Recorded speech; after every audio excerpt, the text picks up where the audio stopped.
ছি, এইগুলো কেউ খায় নাকি? নোংরা ডার্টি পিপল, এইগুলো তো আমাদের বাড়ির কুকুরেও খায় না, ছাট টাট নিয়ে চলে এসছে কোথার থেকে।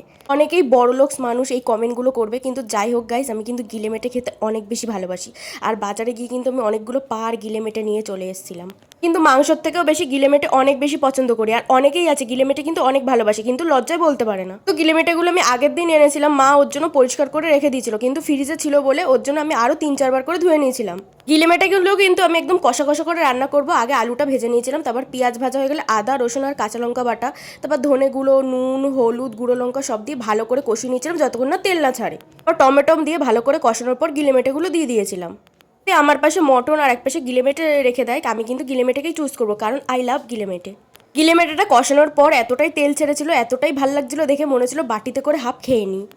আমাদের পাড়ার ঘনা কিন্তু গিলেমেটে বিক্রি করে, কিন্তু ও কিন্তু অনেক দাম নেয়। এর জন্য আমি চলে গেছিলাম হাটে, 80 টাকার দেখো কতটা গিলেমেটে দিয়েছে।